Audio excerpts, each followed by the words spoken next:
Good evening. Welcome again to the Canadian Orthodox Monastery of All Saints of North America. We're continuing our series on Matt Spann and the Southern Baptist Church, but tonight I don't want to speak precisely about them or to them.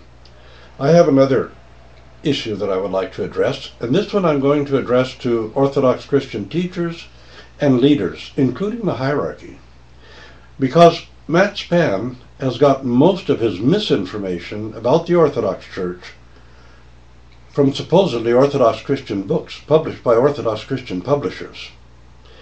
And the fact that so much misinformation occurs in so many of these books tells us that nobody is watching out for the Orthodox Church and what's being taught in the Orthodox Church. In North America today, we have an absolute free-for-all, a smorgasbord.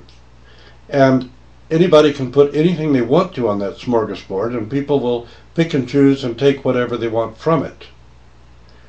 But no one in the leadership in the Orthodox Church today is paying attention to what's actually being taught to the people. And I think it's because people have been so swallowed up in ecumenism, the National Council of Churches, trying to be recognized by various liberal Protestant groups, and trying to be involved in the World Council of Churches, which is simply a mass of chaos and confusion, reductionism and minimalism, and trying to reduce the Christian faith down to the lowest common denominator. And in Constantinople, and the hierarchs of Constantinople are so busy trying to get the Pope to pat them on the head that they have no time to actually take a look at what is being taught to Orthodox Christians as Orthodox Christianity.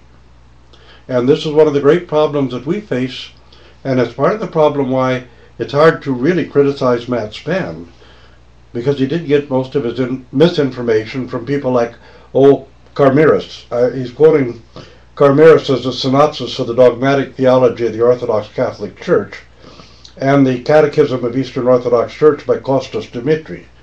Now, both of these books are just rewrites of medieval Roman Catholicism, and their concept of what the so-called sacraments consist in and what their purpose is and their ranks and orders is just a classic example of medieval scholasticism at its very worst.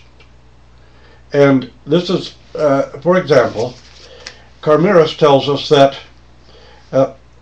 baptism and chrismation transmit justifying and regenerating grace. It's absolutely necessary for our salvation. Other sacraments are relatively necessary for our salvation. Others are not necessary for our salvation at all, but they're necessary for our spiritual life. So now we have the holy mysteries, the energies of God's, the divine grace, having different ranks and levels, almost like Augustine's different categories of grace, like prevenient grace, irresistible grace, and so on, as if grace came in species. And this is one of the things that we have got to focus on and rivet on. A person like this getting all of this misinformation and using it against the Orthodox Christians and convincing some of them as well.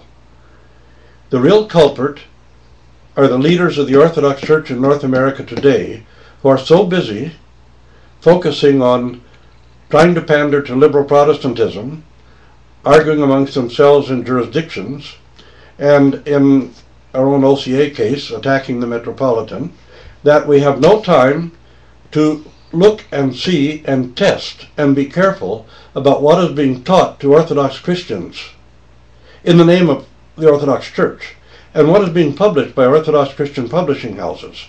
We have so much of this medieval scholasticism floating around within the Orthodox Church, and we have other people trying to, particularly in the Antiochian Archdiocese, we have converts trying to remake the Orthodox Church into a type of pre-Vatican II Roman Catholicism, and nobody's paying attention and nobody seems to care. But these are the essentials of our faith, and these are the essential responsibilities of the hierarchy in teaching and seeing what other people are teaching within the Orthodox Church. And this is a very serious issue and a very serious problem. And I want to address that in a couple of broadcasts, because the things that are being taught here, and Matt Span's quoting directly from books, supposedly Orthodox Christian books, written by people in the Orthodox Church, published by Orthodox Christian publishers. And the information that he got from those books is nothing but medieval Roman Catholic scholasticism. It is not Orthodox Christianity. And this is a very serious problem and a very serious issue. And we really need, when we get together in our SCOBA meetings and all that, instead of talking about political unity and other political issues, to talk about how we are conveying and teaching the Orthodox Christian faith, and how much division is being created in the Orthodox Church, not by jurisdictionalism, not by the existence of different jurisdictions in North America, but by allowing people to present the Orthodox faith in a whole smorgasbord of non-Orthodox teachings mixed with Orthodox teachings, of medieval Latin scholasticism mixed with a bit of the Holy Fathers. And this is one thing that should be being discussed at meetings and conferences of our bishops. What is being taught to the Orthodox Christian people in the name of the Orthodox Christian Church? How much of it is Orthodox and how much of it is not Orthodox? And that's a very serious issue and a very serious problem, and it comes out page after page in Matt Span's book, quoting from Orthodox Christian writers, and coming up with an understanding of the Orthodox faith, which is absolutely not Orthodox Christian doctrine and teaching. And so we're going to concentrate on that in the next few broadcasts.